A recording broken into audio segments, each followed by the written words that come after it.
Hello.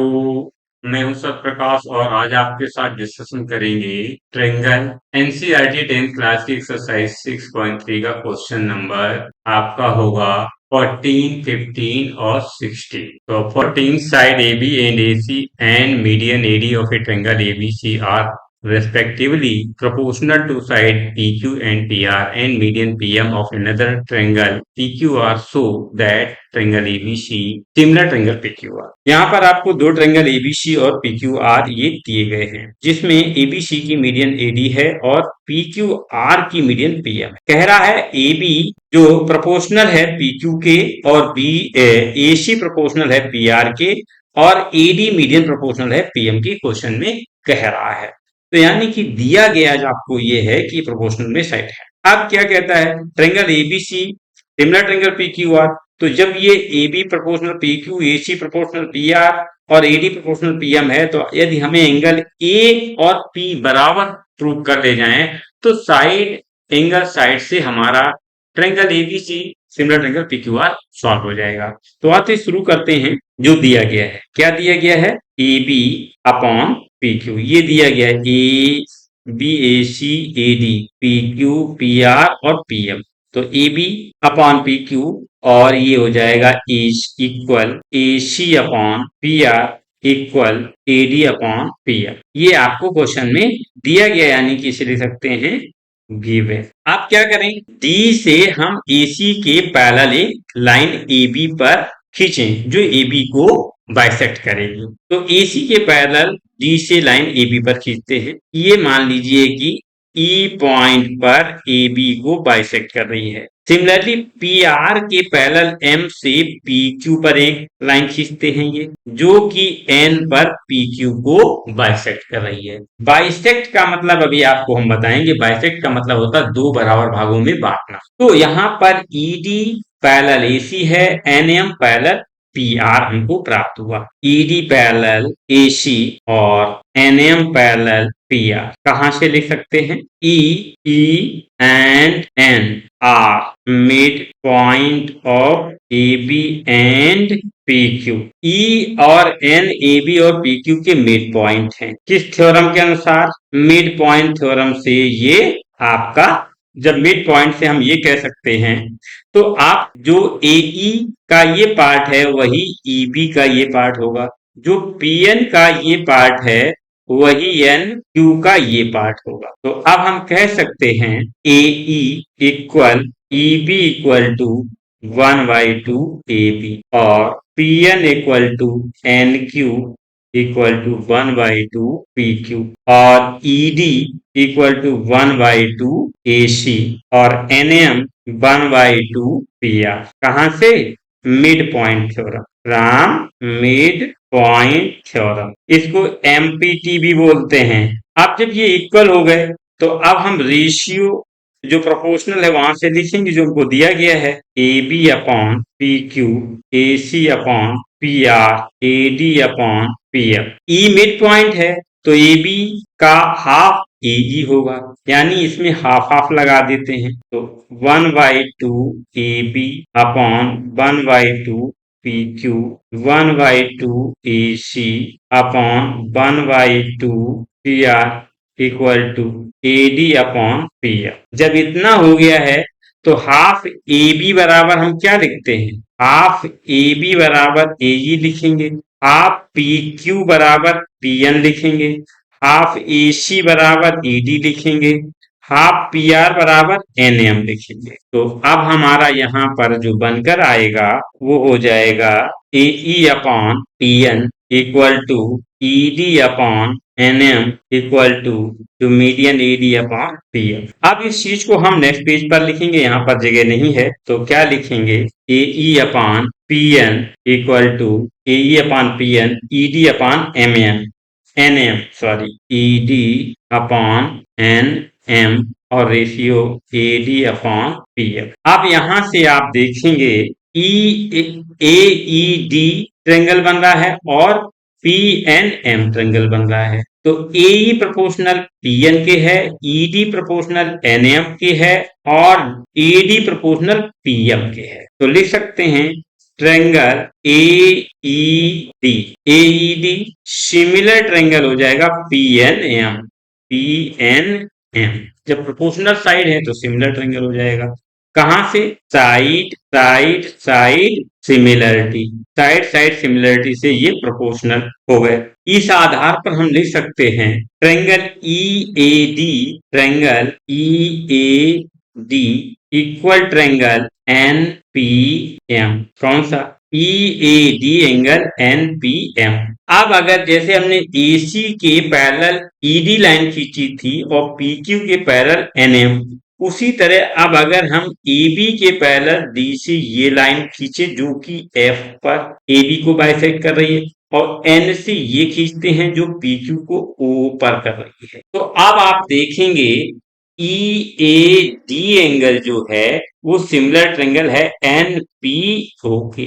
अब DAF जो triangle होगा, NPO जो ट्रायंगल होगा, इन दोनों को हम जोड़ दें। क्या करेंगे? ई से इक्वेशन फर्स्ट डालते हैं, तो यहां से एंगल लेते हैं DAF, angle DAF equal to angle MPO, MPO, ये इक्वेशन सेकेंड हो गई। अब फर्स्ट प्लस सेकेंड इक्वेशन को जोड़ देते हैं, angle EAD plus angle DAF equal to angle NPM plus angle MPO।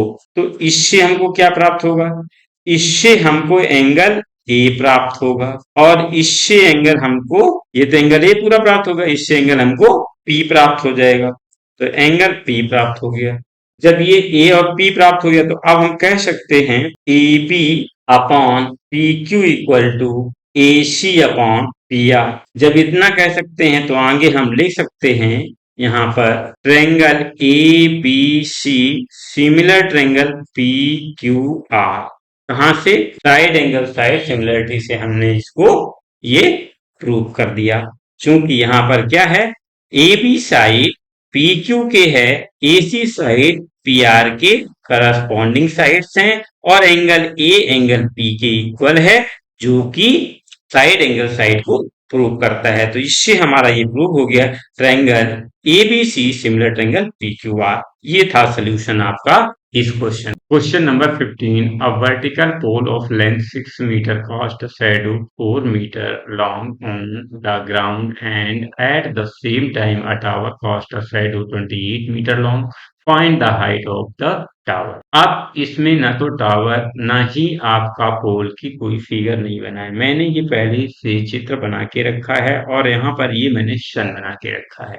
जब यहाँ सन होगा तो इसकी ये शैडो बनेगी। ये मान लीजिए आपका AB पोल जिसकी हाइट 6 सेंटीमीटर थी, और ये शैडो कितनी दी गई? 4 सेंटीमीटर। और ये आपका टावर DE है जिसकी हमको हाइट नहीं पता है, इसकी शैडो हमको पता है 28 सेंटीमीटर दी गई है, तो इसकी हाइट काटनी है। देखिए इसको कैसे सॉल्व करेंगे। तो ये जो दोनों फिगर हैं हमने क्वेश्चन के अनुसार बनाए हैं, और यहाँ पर ये मैंने सन बनाया है। सन यहाँ होगा तो शैडो इस तरह बनेगी। तो अकॉर्डिंग टू क्वेश्चन मैंने फिगर तैयार किया है, जिसमें पोल क्या है? पोल आपका AB है जिसकी हाइट दी गई है 6 सेंटीमीटर। शैडो ऑफ पोल जो है वो है आपकी BC, जो कि आपको दिया गया है 4 सेंटीमीटर। अब हाइट ऑफ टावर, तो टावर क्या है? टावर जो आपका है वो DE है। टावर D है, इसकी लेंथ हमको हाइट नहीं दी गई। शैडो ऑफ टावर वो दी गई है EF, जो कि है 28 सेंटीमीटर। ये इंफॉर्मेशन हमको गिवन है। अब आप जो हमने यहाँ पर दोनों राइट एंगल बनाए हुए हैं, क्योंकि जब कोई टावर या पोल खड़ा होगा तो वो तल से परपेंडिकुलर होगा, इसलिए हमने दोनों एंगल को B और E को 90 डिग्री लिया है। तो आप लिखते हैं in triangle ABC and triangle DEF में, इसमें क्या हो जाएगा? इसमें जो एंगल B और E है ये दोनों क्या? Angle B equal to angle E क्या है? ईच 90 डिग्री ये हो गए। जब प्रत्येक 90 डिग्री किए हो गए, और जब ये शैडो बना रही, ये सन है, जब ये शैडो बनाएंगे तो एंगल C और F क्या होंगे? शैडो के एंगल होंगे। तो यहाँ पर हम लिख सकते हैं एंगल सी इक्वल टू, ये ई है, angle F of shadow. Angle of shadow यहाँ से ये सेम आएंगे। जब ये चीज क्लियर है तो अब हम लिख सकते हैं triangle A B C similar triangle D E F. Angle angle similarity से ये लिख सकते हैं हम। अब हम एंगल एंगल सिमिलरिटी से यहाँ पर लगा देते हैं इसको। क्या लिखते हैं? करस्पॉन्डिंग साइड इक्वल कर देते हैं। तो ये हो जाएगी A B upon D E equal हो जाएगा B C upon E F. जब ये इतना इक्वल हो गया तब मान रख दीजिए। ए बी का मान दिया गया है 6 और डी ई का मान हमको निकालना है। तो डीई ऐसे ही रख देंगे और ये मान हमको निकालना है डीई का। तो अब बीसी का जो मान दिया गया है वो 4 दिया गया है और ईएफ का मान 28 दिया गया है। तो ये 28 4 से काट दीजिए तो ये 7 टाइम कट जाएगा, ये 1 टाइम जाएगा। तो इसको हम लिख सकते हैं 6 upon DE equal to 1 upon 7 होगा। अब हम इसको क्रॉस मल्टीप्लाई कराते हैं, इसका इससे मल्टीप्लाई कराते हैं, इसका इससे मल्टीप्लाई कराते हैं। तो इस क्रॉस मल्टीप्लाई में यहाँ पर अब हम लिख सकते हैं ये DE into 1 equal to 6 into 7। तो डीई इक्वल टू हो जाएगा 42 सेंटीमीटर। क्या हो जाएगा? सेंटीमीटर। यही आपकी टावर की हाइट है जो हमने टावर की हाइट डीई मानी थी।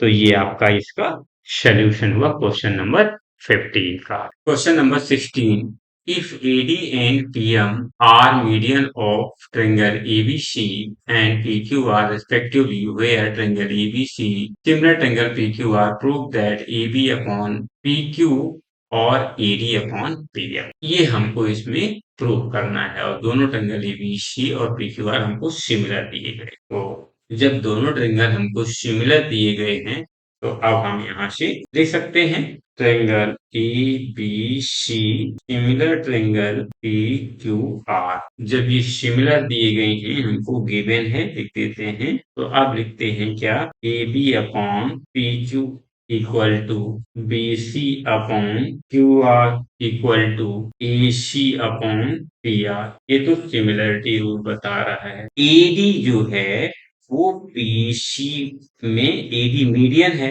और पीक्यूआर में पीएम मीडियन है। ट्रायंगल एबीसी में एडी मीडियन है, मीडियन डी पॉइंट मिडिल में है, यानी कि जो पार्ट बीडी की लेंथ होगी वही डीसी की होगी। पीएम मीडियन है यानी क्यू आर पर एम मीडियन है, यानी जो क्यूएम की लेंथ होगी वही एम आर की लेंथ होगी। तो ये दोनों लेंथ मीडियम की लगी हुई। जब मीडियंस की लगी है तो इसको हम लिख सकते हैं क्या? A B upon P Q equal to half B C upon half Q R equal to A C upon P R. अब हाफ बी सी क्या हो जाएगा? हाफ बी सी जो है यहाँ पर हम लिख देते हैं ये B D equal to D C equal to half B C हो जाएगा। ये हो जाएगा Q M equal to M R equal to half Q R. ये हो जाएगा। तो यहां से हाफ बीसी बराबर क्या रख देंगे हम?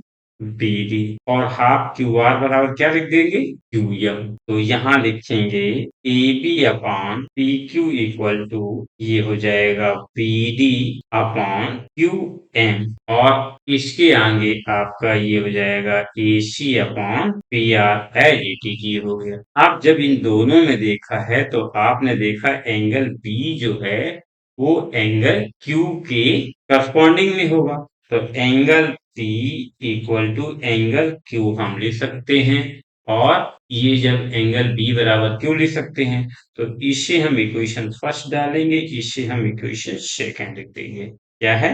हमें हाफ लेंथ बी डी मिल गई है in triangle A P T and triangle P Q M. P Q M जब पी क्यू एम इतना हो गया है तो अब लिख सकते हैं यहाँ पर angle B equal to angle आपका क्यू। क्या लिख देंगे? एंगल बी बराबर एंगल क्यू। ये हो जाएगा फ्रॉम इक्वेशन सेकंड से ये हो गया है।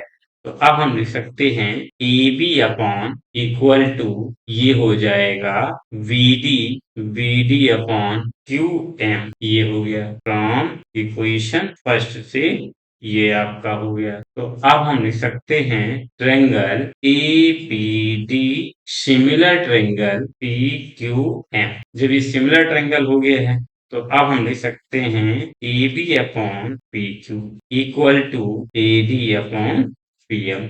ये आपका प्रूव हो गया। तो यही था प्रूव करना।